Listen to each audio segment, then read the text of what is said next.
নবীজি সাল্লাল্লাহু আলাইহি ওয়াসাল্লাম বলেন, তোমরা প্রত্যেকেই দায়িত্বশীল, প্রত্যেককে তার দায়িত্বের ব্যাপারে জিজ্ঞাসা করা হবে। পিতা তার সন্তানের ব্যাপারে দায়িত্বশীল, এই কারণে পিতাকে কিয়ামতের দিন সন্তানের ব্যাপারে আল্লাহর আদালতে জিজ্ঞাসিত হতে হবে। এই দুইটা বিষয় যদি আমার আপনার সামনে থাকে, বিষয়টা তাহলে পরিষ্কার হয়ে যায়। সন্তানকে দ্বীনের উপরে গড়ে তোলা এটা অভিভাবকের জন্য ফরজ।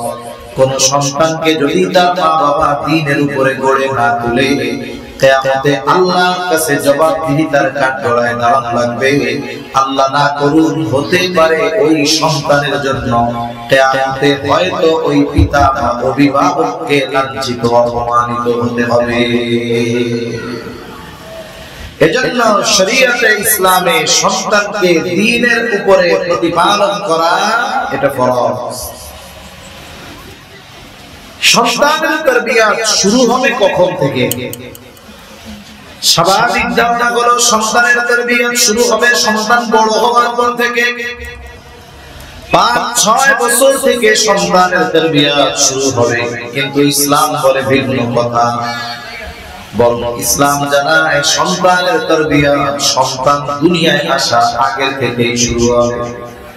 সন্তানের এই তারবিয়াত চলমান এক প্রক্রিয়া। এটা সন্তান দুনিয়ায় আসার আগে তথা বিবাহকালীন সময় থেকে নিয়ে মূলত সন্তানের তারবিয়াত শুরু হয়।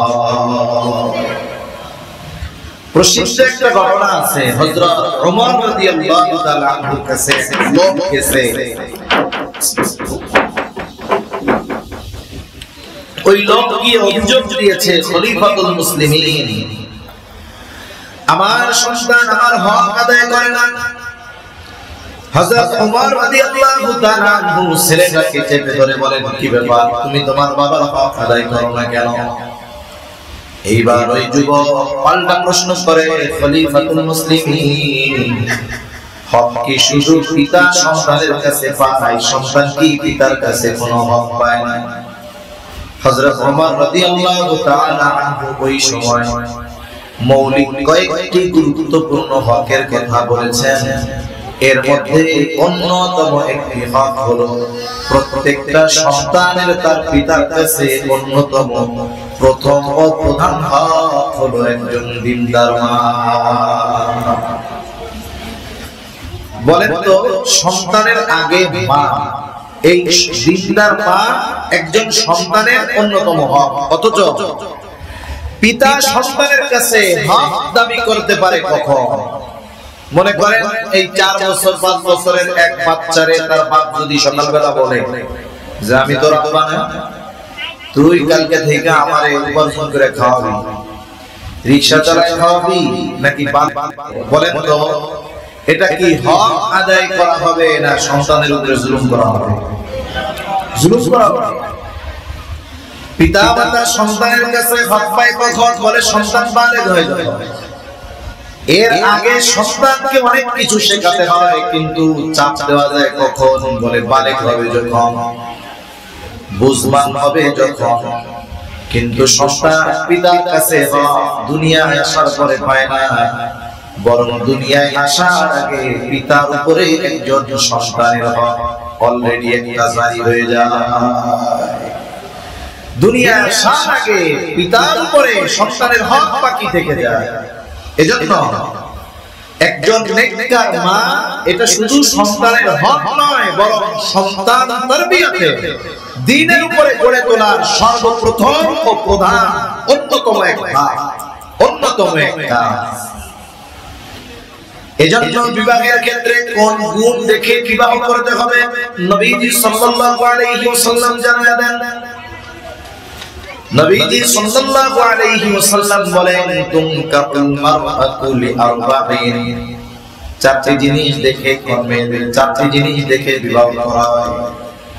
1 নাম্বার দেখে তার সম্পদ, 2 নাম্বার দেখে তার সৌন্দর্য, 3 নাম্বার দেখে তার বংশ, 4 নাম্বার দেখা হয় তার দিনদারি। তবে দিনদারিত্বের ব্যাপারে নবীজি বলেন, ফাগফার বিদাতিদ্দীন, দিনকে প্রাধান্য দেওয়ার ব্যাপারে নবীজি বলেন। তাহলে বাকি 3 গুণ আছে কিন্তু দিনদারিত্ব নাই। বলে এই মেয়েকে যদি বিবাহ করা হয়, যদি দ্বীনের পথে না আসে, তবে যেই ঘরে তার বিবাহ হবে দ্বীনহীন ওই মেয়ে ওই ঘরটাকে মোটামুটি ছোট জাহান্নামে পরিণত করে দেয়। আর যদি দিনদারিত্বের ব্যাপারে ত্রুটি না থাকে আর বাকিগুলোর মধ্যে কমতি আছে, চেহারাটা শ্যামলা, বংশটা অনেক উঁচু না, টাকা পয়সাও অনেক না, কিন্তু পরিপূর্ণ দিনদার, এমন মেয়ে যদি হয়, আশা করা যায় ওই মেয়ের গর্ভে আল্লাহ এমন সন্তান দিবে যেটা মা বাবার চক্ষু শীতলকরণের কারণ হবে ইনশাআল্লাহ। তাহলে সন্তান তারবিয়তের প্রথম ধাপ একজন নেককার মা। এরপরে বিবাহ শাদী সম্পাদন হলো, এরপরেও সন্তান হবে কি হবে না দুনিয়ার কেউ জানে না, জানে আল্লাহ। বিবাহের যতগুলো উদ্দেশ্য আছে এর মধ্যে অন্যতম একটি উদ্দেশ্য হলো এই দুনিয়াতে নিজের বংশ বিস্তার করা, নবীজির উম্মতের প্রবৃদ্ধি করা, নিজের জন্য দোয়া করার মানুষ দুনিয়ায় রেখে যাওয়া। তাহলে বিবাহের অন্যতম একটি উদ্দেশ্য হলো সন্তান। তবে এই উদ্দেশ্যটা শুধু সন্তানের মধ্যে সীমাবদ্ধ থাকলে হবে না, বরং বিবাহের অন্যতম উদ্দেশ্য হতে হবে একজন নেককার দিনদার সন্তান। আল্লাহর কাছে শুধু সন্তান কামনা করলে হবে না, বরং নেক সন্তান, দিনদার সন্তান আল্লাহ তাআলার কাছে কামনা করতে হবে। এজন্য যাদের বিবাহ হয় নাই অথবা বিবাহ করেছে অথবা সন্তান হয় নাই অথবা সন্তান হয়েছে, সবার জন্য দোয়া আল্লাহ শিখিয়ে দিয়েছে, রব্বানা হাব লানা মিন আজওয়াজিনা ওয়া যুররিয়াতিনা কুররাতা আ'য়ুন ওয়াজআলনা লিল মুত্তাকিনা ইমামা। হে আল্লাহ, আপনি আমাদেরকে এমন স্ত্রী, এমন সন্তান দেন যেগুলো আমাদের চক্ষু শীতলকরণের কারণ হয়। আপনি আমাদেরকে মুত্তাকিনদের ইমাম বানায় দেন।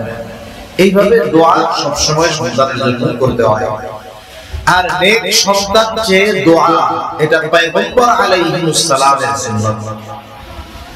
মুসলিম মিল্লাতের পিতা ইব্রাহিম আলাইহিস সালাম 90 এর কোঠায় বয়স, 80 চাইতে বেশি, কোন কোন মুফাসসির বলেন 86 বছর বয়সে তিনি প্রথম বাবা হয়েছেন। যখন ইরাকের বাবেল থেকে হিজরত করলেন, সঙ্গী কেউ নাই, বয়স তখন 80 এর উপরে।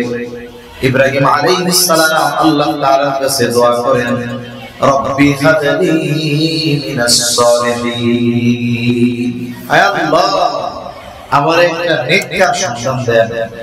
ইব্রাহিম আলাইহিস সালাম আল্লাহর কাছে দোয়া করছে, দোয়া একবার করছে না, বারবারই করছে।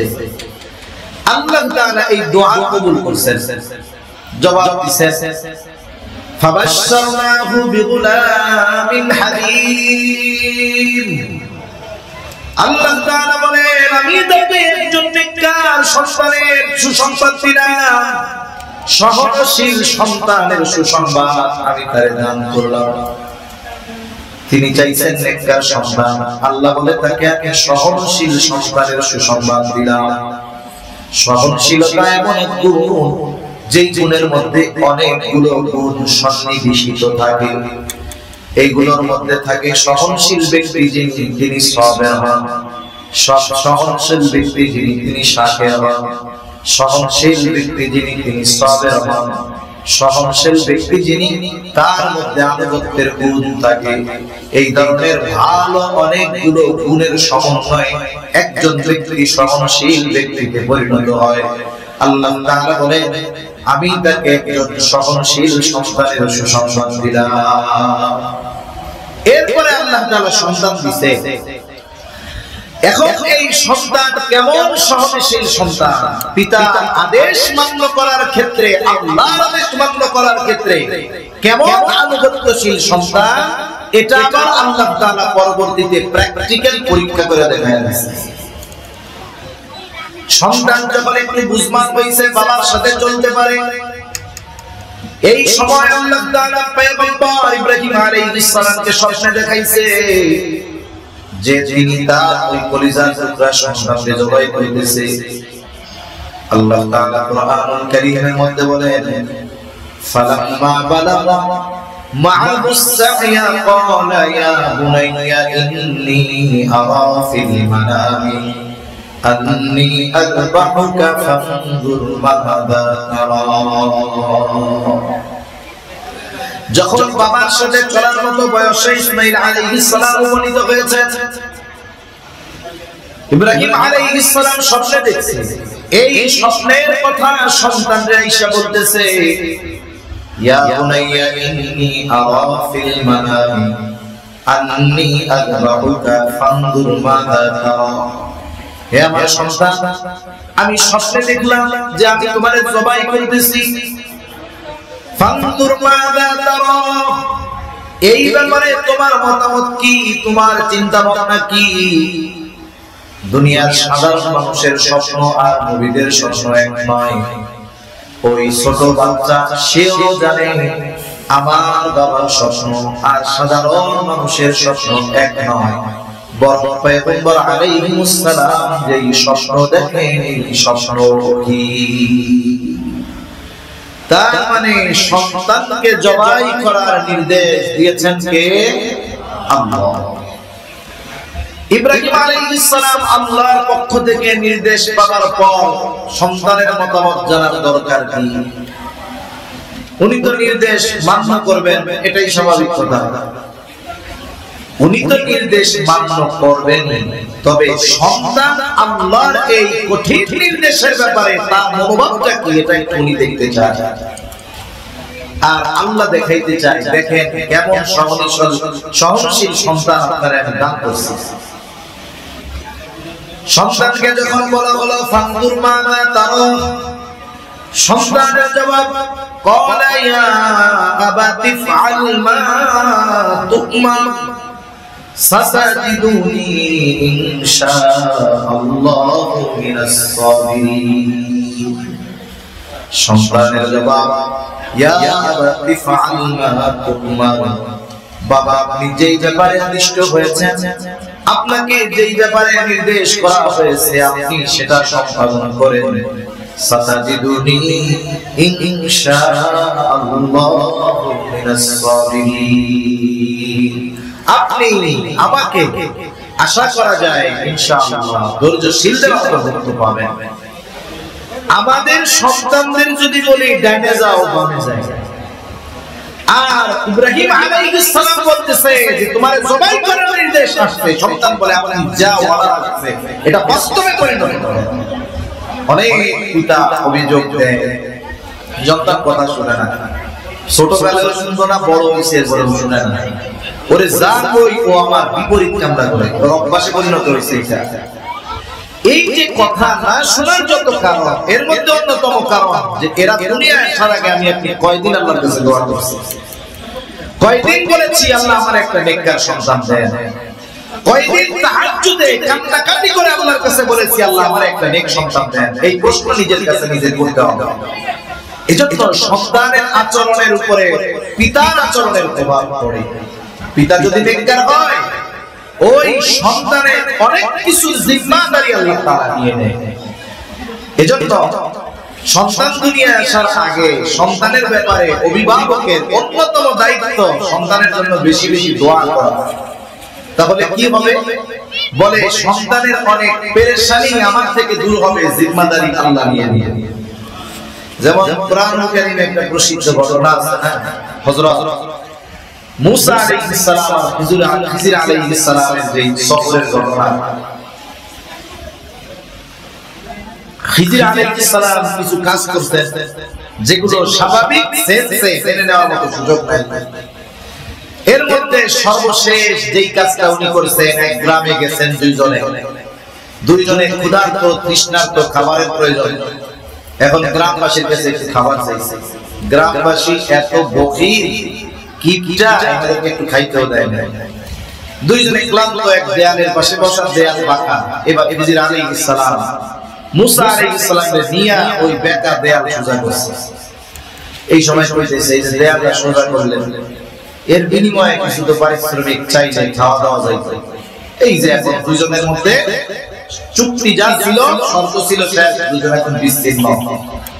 এরপরে খিজির আলাইহিস সালাম কারণগুলো বর্ণনা করছেন যে কেন নৌকা ছিদ্র করছেন, কেন ওই ছোট বাচ্চাটাকে তিনি কতল করছেন, কেন বা এই হেলে পড়া দেওয়াল তিনি সোজা করে দিয়েছেন। আল্লাহ তাআলা সেই কথা বলেন, وَأَمَّا الْجِدَارُ فَكَانَ لِغُلَامَيْنِ يَتِيمَيْنِ فِي الْمَدِينَةِ আল্লাহ তাআলা জানান وَكَانَ تَحْتَهُمَا كَنْزٌ لَهُمَا وَكَانَ أَبُوهُمَا صَالِحًا।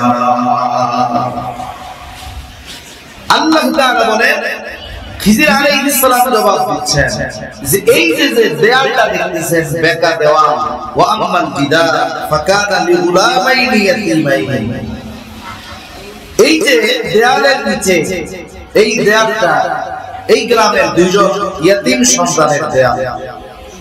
এখন কি আছে বলে, এই দেয়ালের নিচে তার বাবা কিছু সম্পদ তাদের জন্য রেখে গেছে। এখন সমস্যাটা কি, চিন্তা করছে যে এই দেয়াল যদি উপড়ে পড়ে যায় তাহলে সম্পদগুলো বের হয়ে যায়, সম্পদ যদি বের হয়ে যায় তাহলে কি হবে, ওই যে সম্পদ মানুষেরা নিয়ে যায়। এখানে যে জবাবটা দেওয়া হয়েছে, وَأَمَّا الْجِدَارُ فَكَانَ لِغُلَامَيْنِ يَتِيمَيْنِ فِي الْمَدِينَةِ وَكَانَ تَحْتَهُ كَنْزٌ لَهُمَا, এই যে দুই ইয়াতীম বালক শহরে যারা আছে, দুই ইয়াতীম বালক, তাদের দেয়াল, এই দেয়ালের নিচে তাদের জন্য কিছু সম্পদ আছে। এখন দেখেন এরপরে তিনি বলতেছে ওয়াকানা আবুহুমা সালিহা,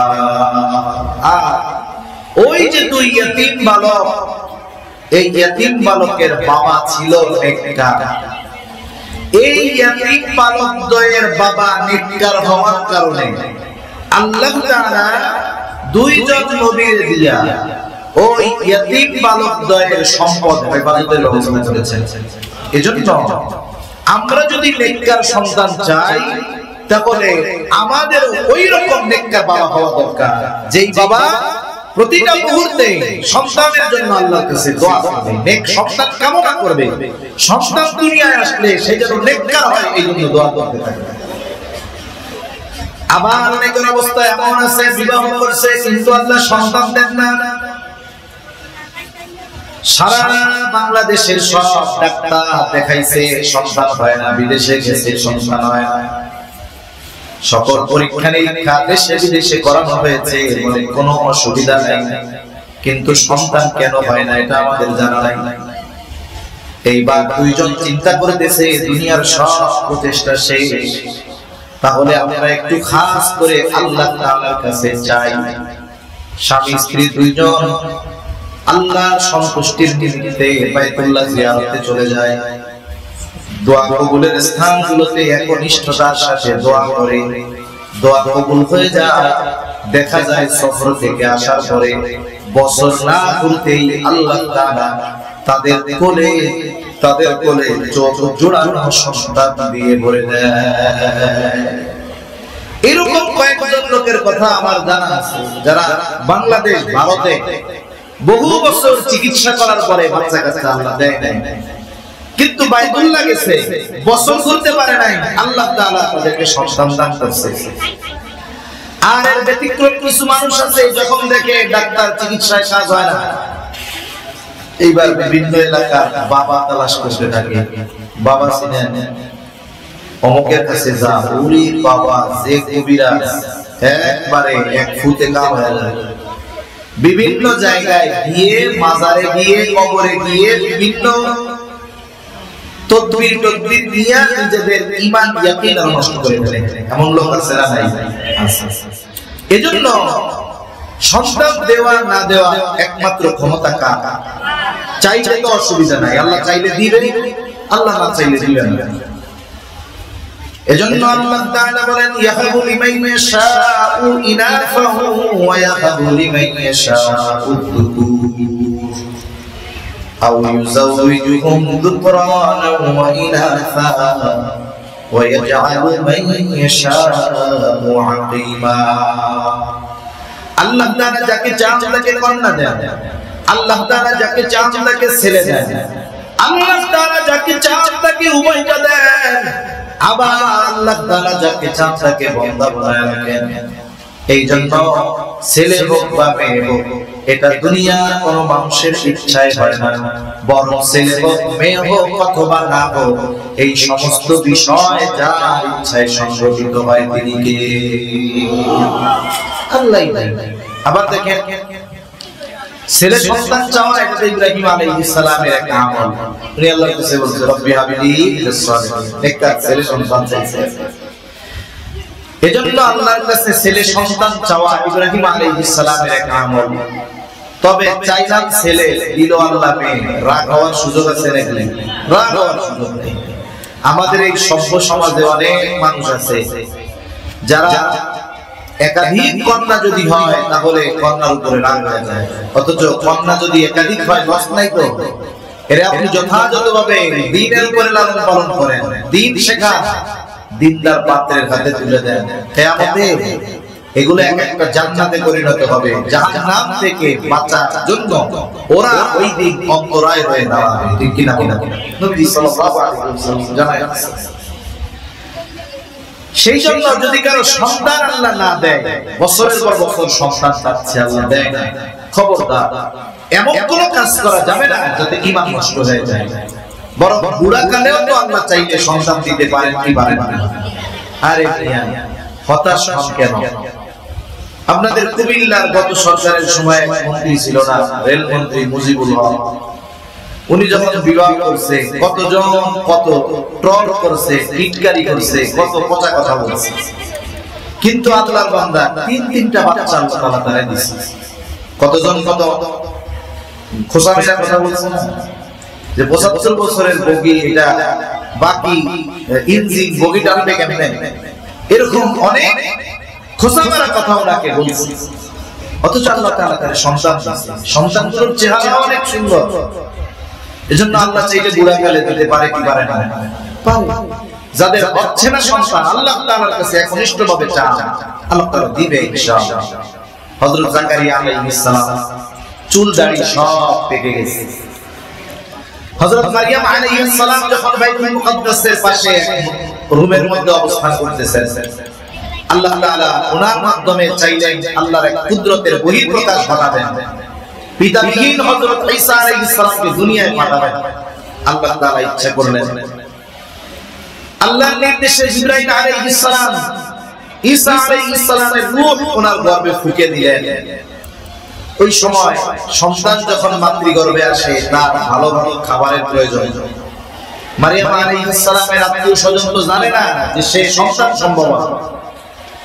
এখন উনি রুমের মধ্যে একা একা থাকে। জাকারিয়া আলাইহিস সালাম যখনই রুমের মধ্যে ঢুকে তখনই দেখে ভালো ভালো খাবার। কারণ কোন বোন যদি, কোন নারী যদি গর্ভবতী হয় ওই সময় তার ভালো ভালো খাবারের প্রয়োজন হয়। কেন? কারণ তার শরীরের রক্ত থেকেই গর্ভের সন্তানের গড়ন, গঠন, মাংস এগুলো আল্লাহ তাআলা প্রস্তুত করে। কুল্লামা দাখালা আলাইহা জাকারিয়া আল-মিহরাব ওয়াজাদা ইনদাহা রিজকা قال يا مريم أنى لك هذا قالت هو من عند الله إن الله يرزق من يشاء بغير حساب। জাকারিয়া আলাইহিস সালাম যখনই মারইয়াম আলাইহিস সালামের রুমে ঢুকে দেখে হরেক রকমের ফল, হরেক রকমের ফল-ফলাদি, ফল-ফুল, বলে যেই ফলের সিজনটা সেই ফল ওইখানে ভরপুর। এখন তো আম সারা বছর পাওয়া যায়, টাকা হইলে কেনা যায়, দাম একটু বেশি হলেও সারা বছর পাওয়া যায়। তবে বলেন তো জ্যৈষ্ঠ মাসে আম যেমন মজা, পৌষ মাসে আম পাওয়া গেলেও ওই রকম মজা লাগে না। এখন পাওয়া যায় প্রযুক্তির কারণে, কিন্তু একটা সময় তো এরকম পাওয়া যাইতো না। ওই জ্যৈষ্ঠ আষাঢ় মাস পর্যন্ত আম শেষ, এরপরে আবার 1 বছর পর এখন ওই অবস্থা। মনে করেন ফল হলো জ্যৈষ্ঠ মাসের, কিন্তু রুমের মধ্যে ঢুকে দেখে যে পৌষ মাসের ফল ভরপুর, একবারে তরুতাজা খাও। সংরক্ষণ করার ব্যবস্থা তো তখন ছিল না, বলে একেবারে তরুতাজা ফল মনে হইল গাছ থেকে মাত্র ছিঁড়া গেছে। জাকারিয়া আলাইহিস সালাম নবী জিজ্ঞাসা করতেছে, ক্বালা ইয়া মারইয়াম আন্না লাকি হাদা, এগুলো তোমার জন্য কোথা থেকে আসলো, কোথায় পাইলা? মারইয়াম আলাইহিস যে এগুলো আমার জন্য যার পক্ষ থেকে আসছে দিকে। আল্লাহ দিছে। আমরা হইলে নাইলে পাল্টা প্রশ্ন করতাম, আল্লাহ দিছে বুঝলাম, তুমি পাইলা এটা করো। কিন্তু উনি তো নবী, উনি আর জিজ্ঞাসা করেন নাই, বলছে আল্লাহর পক্ষ থেকে আসছে, এরপরে আর কোনো কথা নাই। এইবার তার মনের মধ্যে চিন্তা ঢুকছে, হায় রে, ফলের সিজন না, অথচ আল্লাহ ওই মারিয়ামরে তরুতাজা ফল খাওয়াইতেছে। তাইলে আমি বুড়া হইলে কি হইছে, আমারও সিজন যায় নাই, আমিও অক্ষম হয়ে যায় নাই। আল্লাহ যদি চায় এই বার্ধক্যে আল্লাহ আমাকে সন্তান দিতে পারে। হুনালিকা দাআ যাকারিয়া রাব্বাহ ক্বালা রাব্বি হাবলি মিন লাদুনকা যুররিয়াতান তাইয়্যিবা। যাকারিয়া আলাইহিস সালাম ওই দৃশ্য দেখার পর, ওই কথার পর, ওই ঘুমের মধ্যে আল্লাহর কাছে দোয়া করতেছে, হায় আল্লাহ, আপনি আমাকে একটা পবিত্র সন্তান দান করেন। যাকারিয়া আলাইহিস সালাম বার্ধক্যকালে দোয়া করছে পবিত্র সন্তান চেয়ে, আল্লাহ তাআলা তাকে ইয়াহইয়া আলাইহিস সালামকে দান করেছে। এজন্য একটা ভালো সন্তান, নেককার সন্তান, এটা পেছনে পিতামাতার দোয়া অনেক বড় ভূমিকা পালন করে। এজন্য সন্তান তারবিয়াতে অন্যতম একটি বিষয় যে সন্তানের জন্য দোয়া করা, দুনিয়ায় আসার আগেও দোয়া করা, আসার পরেও দোয়া করা। এরপরে সন্তান দুনিয়ায় ভূমিষ্ঠ হলো, সন্তানের কিছু হুকুক আছে, কিছু হক আছে, এগুলো আদায় করবে।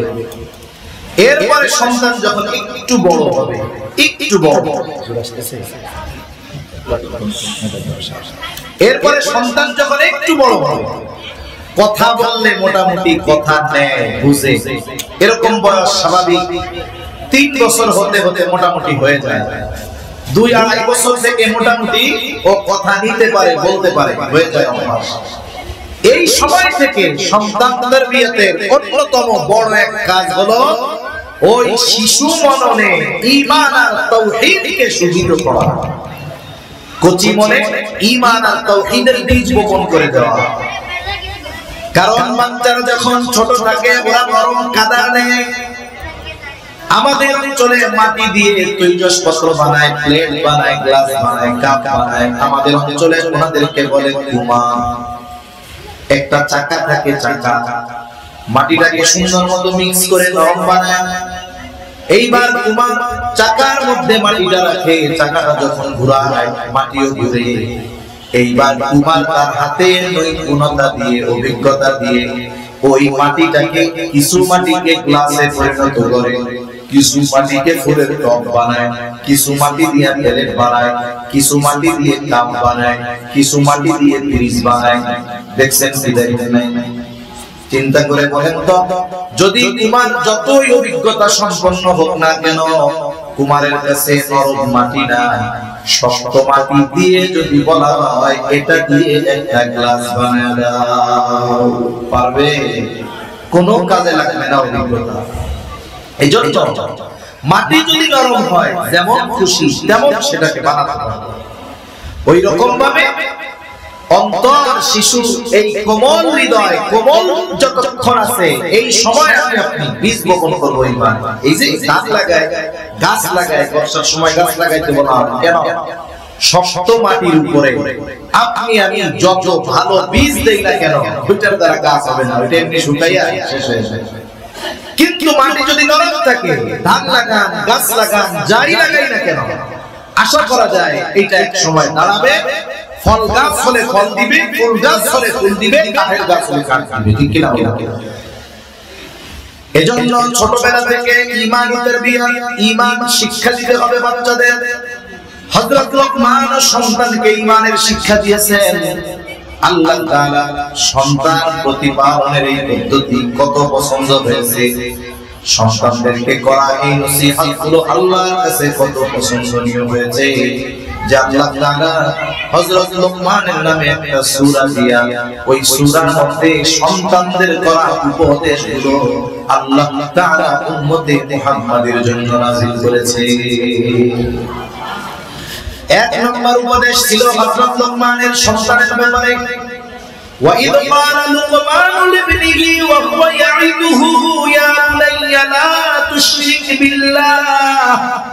হযরত লোকমান তার সন্তানকে উপদেশ দিচ্ছে, ওয়াজ করতেছে, ইয়া বুনাইয়া লা তুশরিক বিল্লাহ, হে আমার বৎস, আল্লাহর সাথে শিরক করো না। ইন্নাশ শিরকা লাযুলমুন আযীম, শিরক হলো মহা জুলুম, মহা অন্যায়। এখন বলতে পারেন হুজুর 3 বছর 4 বছরের বাচ্চা ও শিরকের কি বুঝে, ও তাওহীদের কি বুঝে, ও ঈমানের কি বুঝে? কিছুই বোঝানো লাগবে না। বলে আপনি ওই সময় থেকে নিয়ে আল্লাহর সৃষ্টি, আল্লাহর কুদরতের আলোচনা কল্প আকারে ওই বাচ্চার সামনে বারবার করতে থাকবেন। একটা সময় ওই গল্পের মাধ্যমে সন্তানের অন্তরে একত্ববাদের বীজ বপন হবে, আল্লাহ পরিচয়ের বীজ বপন হয়ে যাবে। ছোট বাচ্চারা গল্প শুনতে চায় না, গল্প মোবাইল যত থাক ওরা গল্প শুনতে আগ্রহী হয় বেশি। আপনি আমি যদি তখন ওদেরকে ওই রূপকথার গল্প না শোনায়, আউল ফাউল গল্প না শোনায়, আল্লাহর সৃষ্টি নিয়ে তাদেরকে আমরা আমাদের ভাষায় গল্প আকারে শোনাই যে দেখো এই যে আসমানটা কত বড়, আমাদের ভাষার সাতটার জন্য 5-6টা এরকম খুঁটি দেওয়া যাচ্ছে, কিন্তু এত বড় আসমান পৃথিবীর কোন জায়গায় একটা খুঁটি নাই, জানো এটা দুনিয়ার কোন মানুষের দ্বারা সম্ভব নয়। এই আসমান আল্লাহই খুঁটিবিহীন সৃষ্টি করেছে। আপনি আপনার ভাষায় সৃষ্টির আলোচনা করে স্রষ্টার পরিচয় তার অন্তরে ঢুকায় দেন। এভাবে কি হবে, একটা সময় দেখবেন তার অন্তরে তাওহীদ মজবুত হবে, ঈমান মজবুত হবে, আল্লাহর একত্ববাদ তার অন্তরে এমন ভাবে গেঁথে বসবে যে জীবনের কোন সময় তার এই ঈমান থেকে তাকে কেউ বিচ্যুত করতে পারবে না। এজন্য পিতামাতার জন্য এটা বড় এক দায়িত্ব। 2 নম্বর এই দায়িত্ব বলে সন্তানকে আদব শেখাতে হবে, উত্তম চরিত্র গঠনের তারবিয়া। এখন একটা সন্তানের চরিত্র যদি উত্তম আকারে গড়ে তুলতে হয়, 1 নম্বর আমি অভিভাবক, আমার চরিত্রটাও সুন্দর হতে হবে। কারণ আমার কথা, আমার আচরণ, আমার চলাফেরা এগুলা থেকেই আমার আপনার সন্তানের আচার আচরণ শিখবে। আমি যদি বকাঝকা দেই তাহলে ও বকাঝকা শিখবে। বাবা যদি বিড়ি সিগারেট খায়, ও বালেগ হওয়ার আগেই ফজিলত মনে করে খাওয়া শুরু করে দেবে। এজন্য আমি আপনি যদি মিথ্যা কথায় অভ্যস্ত হই, ওরাও আমাদের সাথে মিথ্যা কথা বলবে। আমার আপনার মধ্যে যদি খেয়ানতের অভ্যাস থাকে তাহলে ওর মধ্যেও এই অভ্যাস প্রবেশ করবে। এজন্য আমরা আমাদের চরিত্রকে পরিশুদ্ধ করব, সাথে সাথে তাদেরকেও এই সব ব্যাপারে শিক্ষা দিব। এভাবে বোঝাবো, শোনো কোন সময় কারো জিনিস না বলে দিতে হয় না, এটা অন্যায়, এটা অপরাধ। কারো জিনিস তুমি না বলে দিবা না। তোমার যদি দিতে মন চায়, যার জিনিস তার কাছ থেকে অনুমতি নিয়ে তুমি তারপরে করবা। আর সে যদি তোমাকে অনুমতি না দেয়, খবরদার তার উপরে রাগ হবা। হয়তো কি এই বিষয়গুলো সে একবার বলায় শিখবে না, 100 বার হয়তো তাকে বলতে হবে। এরপরে সে আমল শুরু করবে, ওই যে করবে তো করবে, আর কখনো ওই আমল তার থেকে ছুটে যাবে না, অভ্যাসে পরিণত হয়ে যাবে। সন্তানদেরকে সালাম কালাম শিখাইতে হবে। ছোট বাচ্চাদের যদি বারবার বলা হয় বড়দের সালাম দাও, দেখবেন দেয় না। কিন্তু আমি যদি ছোট বাচ্চাদের সালাম দেওয়ায় অভ্যস্ত হই, আমি 10 দিন দেওয়ার পরে ও 1 দিন দিবে। বলে ওই যে 1 দিন বড়দের সালাম দেওয়া শুরু করলো, অভ্যস্ত হলো, এখন হায়াত যতদিন আছে তাকে আর সালাম দেওয়ার ব্যাপারে উপদেশ দেওয়া লাগবে না। এজন্য আমরা ছোটদের থেকে সালাম সব সময় আশা করি, কিন্তু ছোটদের থেকে সালাম পাওয়ার জন্য যেই কাজটা করা দরকার, আমাদের ছোটদেরকে সালাম দেওয়া দরকার। নবীজি সাল্লাল্লাহু আলাইহি ওয়াসাল্লাম ছোট ছোট সালাম দিতেন। এই অভ্যাসে করে তুলতে হবে আমাদের। এভাবে একটা একটা করে তাদেরকে আদব শেখাতে হবে। ছোটদের সাথে মিথ্যা কথা বলা যাবে না। সে যখন ছোট থাকে তার দ্বারা যদি কোনো অন্যায় ত্রুটি হয়ে যায়, বলেন তো দুই কাঁধের যেই ফেরেশতাদ্বয় আছে এদের মধ্যে যেই ফেরেশতা গুনাহ লেখে, ছোট 3, 4, 5 বছরের বাচ্চার জন্য কোনো গুনাহ লিখবে না? জোরে বলেন লিখবে? লিখবে। এখনো একটা অন্যায় করছে, অন্যায়টা বড় কেউ করলে শাস্তিযোগ্য। এখন আপনি যদি তাকে বলেন যে এটা কে করছে, বলতে প্রথম ভয় পাচ্ছে যে আমি যদি বলি তাহলে যদি মায়ের দেয়, আপনি তাকে অভয় দিলেন যে দেখো তুমি বলো, তুমি করলে বলো, তোমাকে আমি মাইর দিব না। ও এখন আপনার কথা বিশ্বাস করে আপনারে বলবে যে না আমি করছি।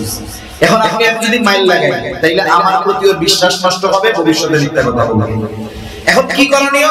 আপনি তাকে এখন এটা বুঝান যে দেখো একটা জিনিস, এই যে তুমি গ্লাসটা ভাঙছো, গ্লাসটার দাম ধরো 100 টাকা, এখন আরেকটা গ্লাস আমাদের কিনতে হবে 100 টাকা লাগবে।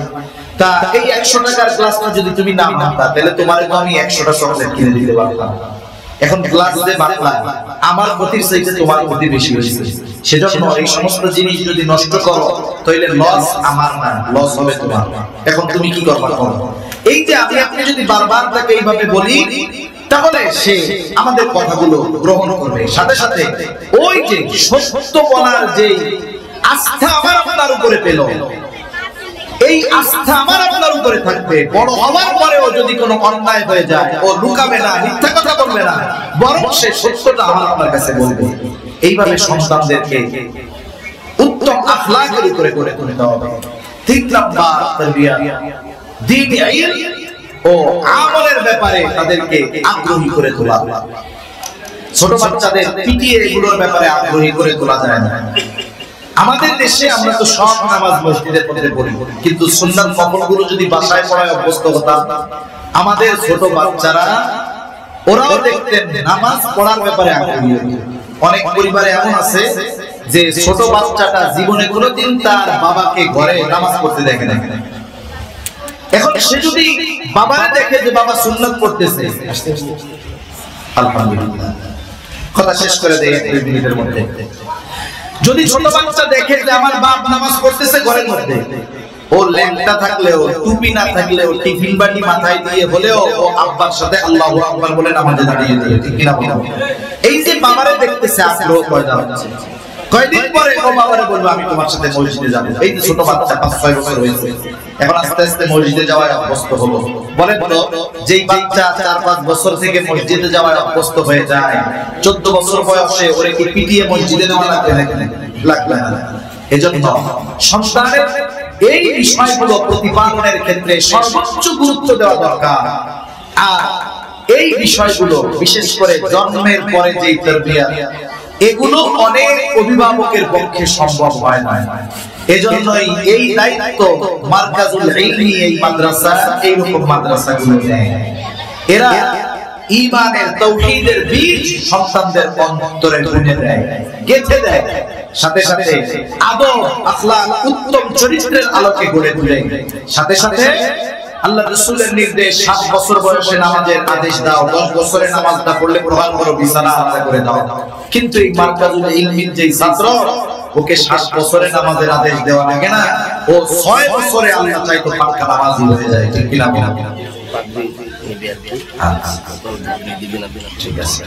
তাহলে এই যে সন্তান তারবিয়াতের বড় এক দায়িত্ব এই মারকাজুল ইলমির মতো মাদ্রাসারা গ্রহণ করে। এজন্য আমরা যদি আগামীতে সুসন্তান চাই, সুস্থ এক পরিবেশ চাই, দিনদার এক পরিবেশ চাই, উত্তম নৈতিকতা সম্পন্ন আগামী প্রজন্ম রেখে যেতে চাই, এই মাদ্রাসাগুলোর সাথে আমাদের সম্পৃক্ত থাকার দরকার আছে না নাই? সন্তানদের কমপক্ষে বুনিয়াদী শিক্ষা যতটুকু ফরজ শিক্ষা দরকার, যতটুকু দ্বীনি ইলম শিক্ষা ফরজ, আমাদের সন্তানদেরকে কমপক্ষে মাদ্রাসাগুলো দিয়ে এই শিক্ষাগুলো দেওয়া দরকার। তা না হলে কি হবে? ওই যে দুনিয়া আখিরাতে সন্তানকে বড় স্কুলে পড়াবে, অনেক খরচ করবে, তার চাহিদা পূরণ করবে ঠিক, কিন্তু এই সন্তানের কারণে দুনিয়া আখিরাতে লাঞ্ছিত অপমানিত হওয়া লাগতে পারে। আল্লাহ সুবহানাহু ওয়া তাআলা আমাদের সন্তানদেরকে দুনিয়া আখিরাতে প্রকৃত সম্পদে পরিণত করার তৌফিক দান করেন।